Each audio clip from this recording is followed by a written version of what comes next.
Ladies and gentlemen, do welcome to the stage, Adrian Hayes.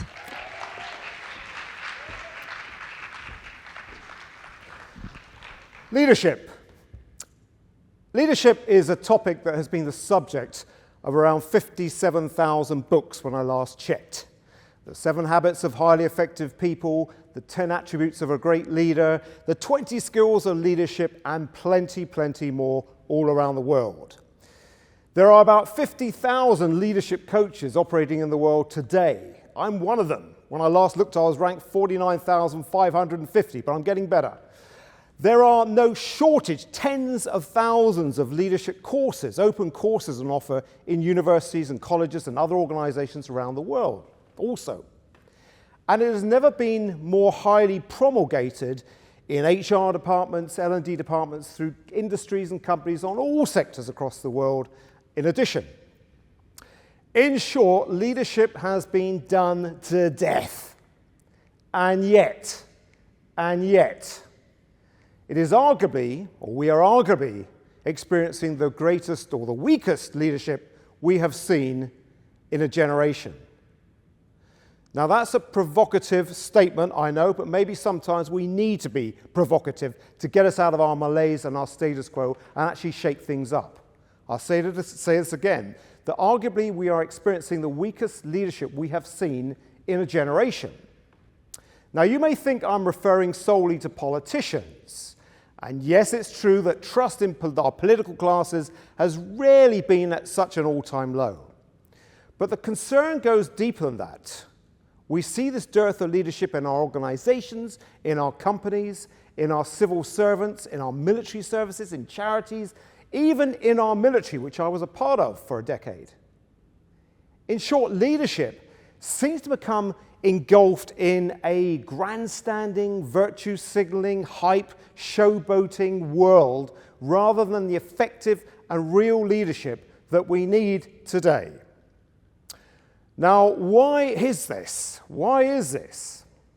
Why in this present world we live in, this VUCA world, a volatile, uncertain, complex and ambiguous world, in arguably the time that we need the greatest display of leadership that we've had for many decades, why are we not producing the leadership and the leaders in depth that we used to? Does all the reams and prose of pamphlets and documents and leadership courses and books, do they really still mean anything today? And what actually skills do we need in today's world? And how do we empower these in our future leaders through our schools, our universities, our companies, our organizations, and such like? As a leadership coach and mentor, amongst my other many different working hats, for nearly 20 years, these are the questions I've been asked continually, but never so frequently as in the last 5 years. And it's the questions I've asked also.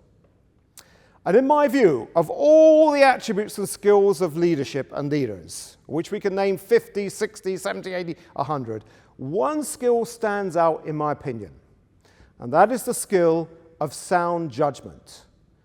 Not just sound judgment, but excellent or even superlative judgment. So let me give you 3 thoughts to ponder. Firstly, let's go back to this question, why? Because it's a very big topic. Why are we arguably, provocatively, not producing the leaders today that we used to, a generation or more before? Is it because, frankly, we've never had it so good, at least in the developed world? Michael Hoff's quote, good times create weak men, can be adapted to leadership. Good times create weak leaders. Weak leaders create bad times. Bad times create strong leaders, and strong leaders create good times. It's a very simplistic quote, but it actually mirrors something that is effective in our society today. We have not had, most of us in the world, to find food for the table, or find clean water, or endure physical conflict. And it's obvious if we grow up in this very safe world, that when we hit a real challenge, are we going to have the skills of courage, of rational, logical, analytical decision making, or are we going to go into panic, which arguably is what we did 5 years ago? Secondly, Are our systems that produce our leadership appointments in organizations and sectors across the whole world, are they more prioritizing box ticking, DI innovations and such like, rather than effective and real leaders? Again, a controversial, perhaps, statement. Are we, related to this, are we ignoring the mavericks? The risk takers, the rule breakers, the disruptors, the people throughout all history who have shaken up that status quo and come up with creativity and innovation and a mindset and solutions to the problems we faced. Are we ignoring these in our quest for conformity, following the agendas, following the narrative, following the conformity? Are we ignoring these people that have always made up the best of society? Also, are we living in this safety-conscious, safety-obsessed, sanitized, cotton wool, wrapped world? Our obsession with safety, our risk-averseness, our caution, and all these things that we have developed over the last few decades, have they become too much? How can we, and if you're producing a safety-conscious, wrapped-up school kid when he leaves college or when he or she leaves college or university, I mean, that's fine if the world we live in is that safety-conscious, cotton wool wrapped society, but it's not. Guess what, folks? There's actually quite a lot of challenges in the world we live in today. How does this sort of development, how does this sort of install the leadership qualities of courage, of risk-taking, of innovation, and all these other things, which I've already referred to in the last few minutes? In short, it doesn't. What about the role of the state? Another controversial comment, because the size of the state is usually regarded in political spheres. I'm looking at it as a human development spheres. When a state tries to control everything in our society, yet again, we are not going to have the skills, the mindset, the growth mindset, and all these things that's going to enable us to react and overcome challenges that we face along our journey through life. It's the challenges we face in life that define who we become as people, not the successes. And again, when you have a state that tries to control everything and avoid risks and avoid mistakes, it's not going to have a good implication. Are we as such, or are we also creating this victim mindset? We're, in my view, as a coach for 20-odd years, we're in this epidemic of victimhood around the world, rather than look at these challenges and relishing them, and such like. All these bigger pictures on the why. The second thought I'd like you to consider is that leadership is not rocket science. Think of the best teacher you had at school. Think of the best sporting coach you had. Think of the best sporting coach you know in football teams or rugby or cricket teams around the world. Think of the best military leaders or the best other leaders, TV personalities, or even political leaders. Think about the best ones you know or have seen. And then think below that, what actually makes it to you? What makes them a great leader? It isn't rocket science. You'll have some things like communication, courage, speaks the truth, and so on, so on, so on. And if I asked you to think of the worst leaders you know, the worst teacher you had, or the worst sporting coach you know in the Premier League, or political leaders as such and such, you will have a list probably 10 times as long. And if I ask you to say why, you will have this list, this reams and reams of reasons why they're not effective leaders. We all know what makes a great leader, and we all know what makes a bad leader. And the third point I'd like you to comprehend is this.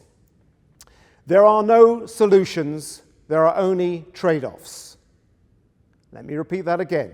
There are no solutions to any challenge, any problem, or any goal we face in life. Everything is a trade-off. Now, when you accept that mantra, and it can be everything I see in the world today, whether it's, I'll give you some 3 examples. Let's look at net zero. We're all environmentalists. I've traveled to the world's extremes, climbed mountains, crossed polar ice caps, deserts, jungles. There is no more passionate environmentalist than me on this planet.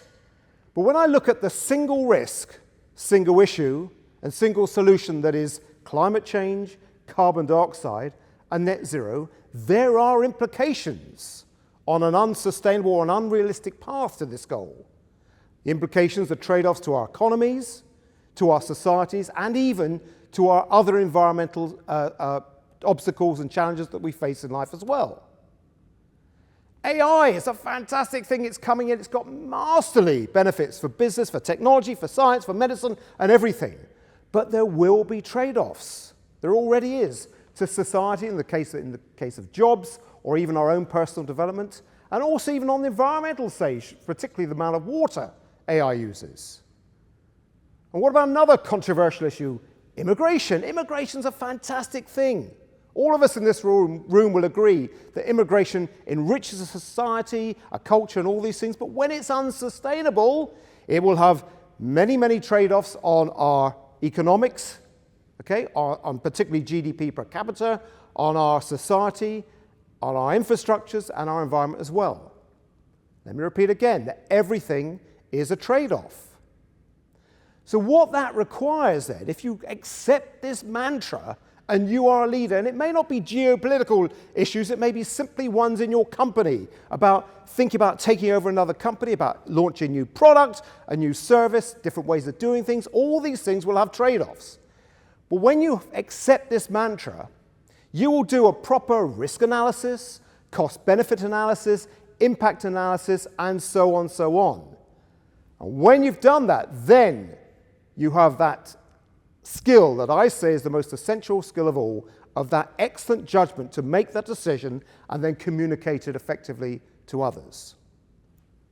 Now, in most walks of life, when you make a bad judgment, or less than excellent judgment, it may impact your quarterly results, it may have some environmental impacts, it may have some employee impacts and such. But in one of my working hats as an extreme adventurer, which I've been doing since I was 17 years of age, when you get bad judgment, it can cause the loss of lives. Judgment is everything when you're climbing an 8,000 meter peak or crossing an ice cap or any of these extremes across the world. And on my most recent expedition in spring 2025, when I was climbing the world's third highest mountain, which very few people know of, Mount Kanchenjunga on the Nepal-India border, a mountain that's actually even harder than K2, which I climbed a decade before, and way harder than Everest that I climbed 20 years ago. On this mountain, it was the poor judgment that actually tragically led to the death of a French woman on her ascent. And on the descent, just below the summit, when I suffered, a fellow climber tripped into me, forced me off a ledge, fracturing my wrist, and also breaking my oxygen mask, I developed what's called HACE, high altitude cerebral edema. Fluid on the brain, acted completely erratically, and passed out at about 8,350 meters. And I was left basically to die. The highest human being in the whole planet, left alone in a semi-coma at this massive height. But it was my own judgment. When I woke up a few hours later, how I don't know, but it's my own judgment that I made this judgment that I was not going to be rescued and I had to get down that mountain. That was one part of saving my life, which I did over the course of 48 hours.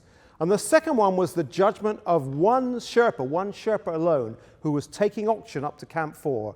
And he said he could see me coming down over these 2 days, and he asked, could I take oxygen up to Adrian Hayes? And he did. And that gentleman, Jangbu Sherpa Patel, effectively saved my life.